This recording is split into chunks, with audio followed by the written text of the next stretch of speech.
We hebben samen met een aantal organisaties en vooral vrijwilligers en vanuit de ervaringen van de mensen die al jaren wachten op de wachtlijst voor een sociale woning, hebben we een heel programma in elkaar gestoken.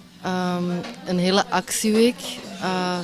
En het thema is sociale huisvesting. En we willen zowel actie voeren als debat voeren over wat moet sociale huisvesting dan zijn. En hoe ver kunnen we daarin gaan en wat zijn er op dit moment nog mogelijkheden.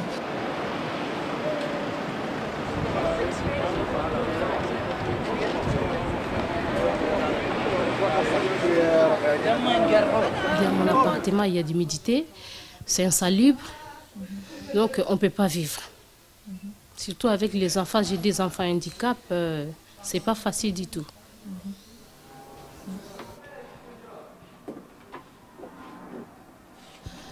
Depuis 2002, je fais la demande de logement social. Jusqu'à maintenant, je n'ai pas encore trouvé. Oui, j'ai cherché dans les privés. Ils demandent toujours fiche de paye. Comme pour le moment, je ne travaille pas, je suis au chômage. Bon, avec 4 enfants, vraiment, ce n'est pas facile. Et c'est cher aussi. Avec mes revenus, je n'arrive pas. Nous tous, on dort ici. Parce qu'ici, il n'y a pas d'humidité. Tu dors avec tous les enfants? Oui, avec les enfants ici. Parce qu'on ne peut pas dormir là-bas, c'est... En 2004, le gouvernement débloque les fonds qui sont là, qui sont toujours là, pour construire 3500 logements sociaux. Aujourd'hui, ces 3500 logements sociaux ne sont pas encore totalement construits. Le cabinet du ministre, et il y a des choses qui se font, mais c'est trop long par rapport à l'aggravation de la question. De toute façon, il y a 38 000 personnes sur les listes d'attente. Donc même si ces 3500 logements sociaux sont construits, il y a tous les autres qui restent sur la liste d'attente. Donc ce n'est pas que le logement social, c'est aussi d'autres mesures comme le contrôle de loyer. Donc nous, on est là pour essayer de faire pression pour que de plus en plus d'initiatives soient faites pour que les personnes les plus précarisées en ville puissent rester en ville.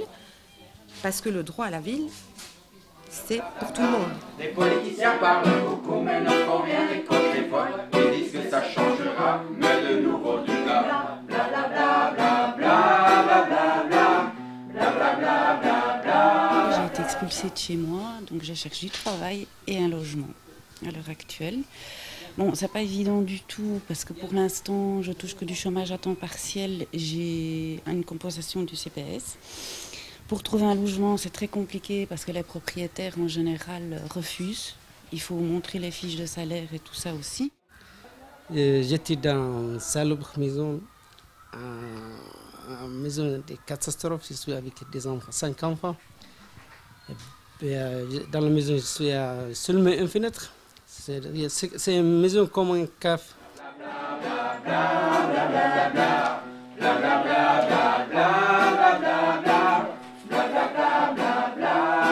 La SLRB, donc qui est la coupole de toutes les sociétés de logements sociaux, va construire du logement moyen sur des terrains qui appartiennent au logement social. Et c'est la commune qui va gérer pendant 30 ans ces logements moyens, qui reviendront par après au logement social. Mais dans quel état seront ces logements dans 30 ans ? Et puis, c'est pas dans 30 ans qu'on a besoin des logements sociaux, c'est maintenant.